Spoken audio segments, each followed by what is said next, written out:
लालू प्रसाद से मुलाकात हुए काफी दिन भी हो गए थे और ऐसे में मुख्यमंत्री पहुंचे, मुलाकात नहीं हो पाई। तो नीतीश कुमार का अचानक से पहुंचना, पहले से कोई सूचना नहीं, किसी से बात नहीं कि है कि नहीं है, अचानक से किस चीज की बेचैनी नीतीश की बढ़ी हुई है। उपेंद्र कुशवाहा ने जो जिक्र किया है कि नीतीश कुमार तब थे अब नहीं है।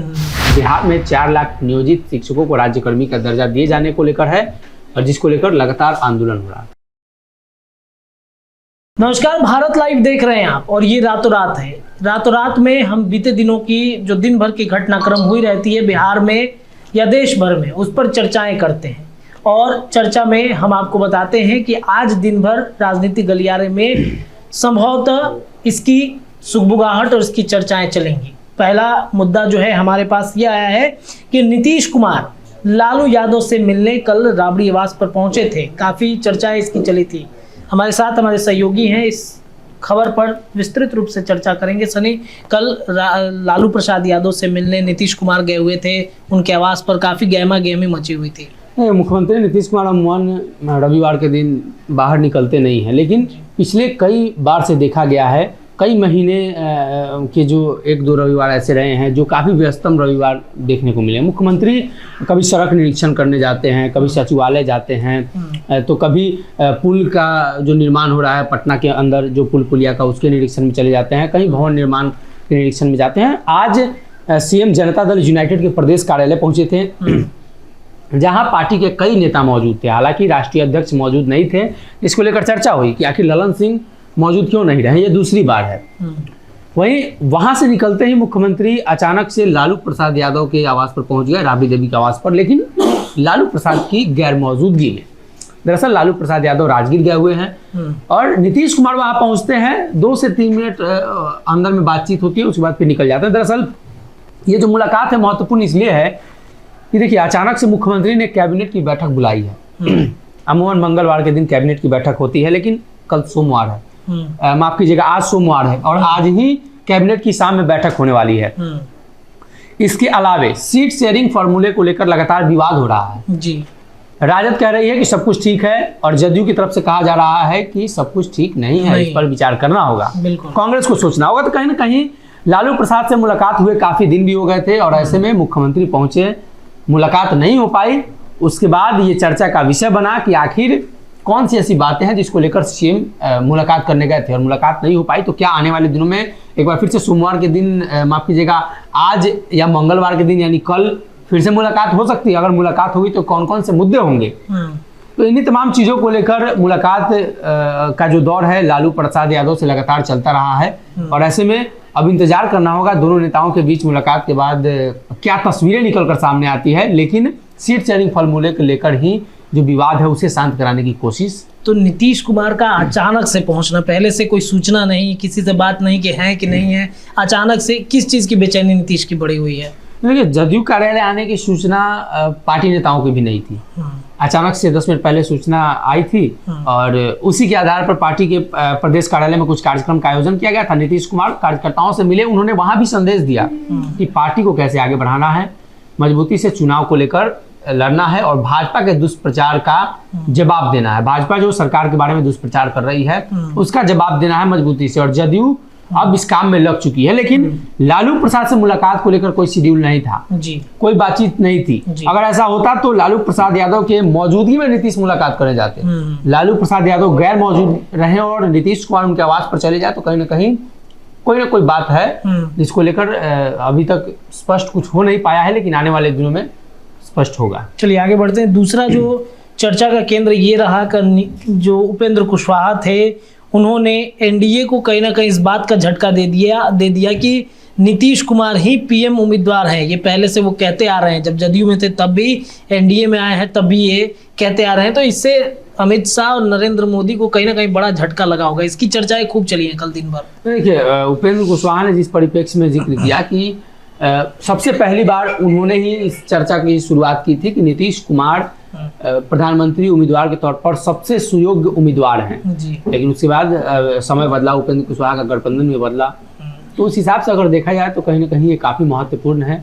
लेकिन उपेंद्र कुशवाहा ने जो जिक्र किया है कि नीतीश कुमार तब थे अब नहीं है और अब तो नीतीश कुमार अगर कोई ऐसा सोचता है तो उसका जो दिमागी संतुलन है वो सही नहीं है। कई तरह की चीज़ों का उन्होंने कई तरह के शब्दों का भी उन्होंने प्रयोग किया, लेकिन यकीन मानिए कि आने वाले दिनों में उपेंद्र कुशवाहा एक चीज़ तो स्पष्ट कर चुके हैं कि वो एनडीए गठबंधन के साथ है और 40 सीट पर चुनाव लड़ने को लेकर जब एनडीए गठबंधन कमर कस चुकी है तो वो 40 सीट पर एनडीए को मजबूत करेंगे। तो एनडीए में नीतीश के वापसी आने के भी कई बार उपेंद्र कुशवाहा ने मुहर लगा दिया है कि आ रहे हैं नीतीश कुमार।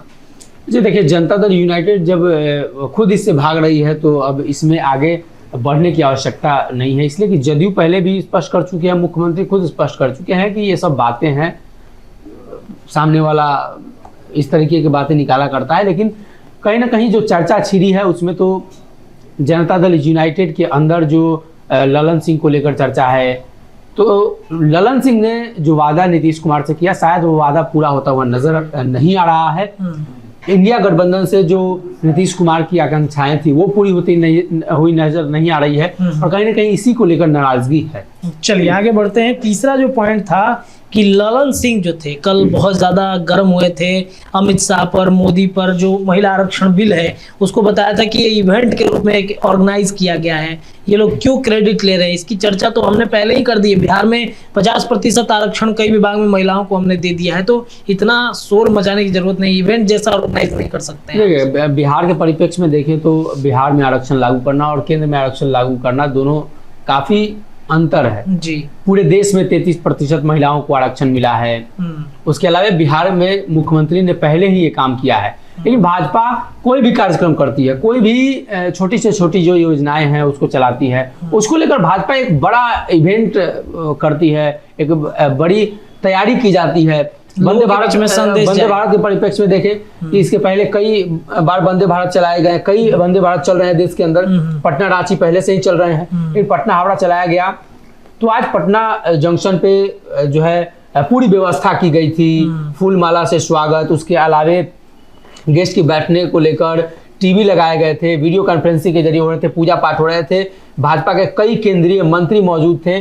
तो कहीं ना कहीं भारतीय जनता पार्टी इस कार्यक्रम के जरिए लोगों को अवेयर करती है, भाजपा अपने कार्यक्रम का प्रचार करती है ताकि लोगों को पता चले। कई बार जिक्र हो चुका है कि बिना प्रचार प्रसार के कई बिहार में ऐसी योजनाएं हैं जो रह जाती हैं, लेकिन ललन सिंह जो जिक्र कर रहे हैं कहीं ना कहीं भाजपा ने जो आरक्षण दिया, यानी केंद्र सरकार ने जो आरक्षण का प्रावधान किया और बिहार सरकार पहले से ही महिलाओं को आरक्षण देकर महिला वोट बैंक को आकर्षित करती रही है, तो अब केंद्र सरकार महिला वोट बैंक को आकर्षित करेगी। तो ललन सिंह ने बीच में पहले ही फुल स्टॉप लगाया है कि इसका श्रेय अकेले भाजपा को नहीं जाएगा, पहले बिहार ने किया है तो बिहार को, यानी वो स्पष्ट रूप से नीतीश कुमार की योजनाओं को ऊपर बताने की कोशिश कर रहे हैं, जैसा कि पहले भी चर्चा हुई है कि कई योजनाओं को, बिहार सरकार की योजनाओं को केंद्र सरकार ने एक्सेप्ट किया है। चलिए अगला जो पॉइंट है, मुझे लगता है आज दिन भर इसकी चर्चाएं होती रहेंगी राजनीतिक गलियारे में। नीतीश कैबिनेट बैठक तो मंगलवार को करते हैं जैसा आपने शुरू में बताया, लेकिन आज बैठक उनका है और कुछ बड़ा फैसला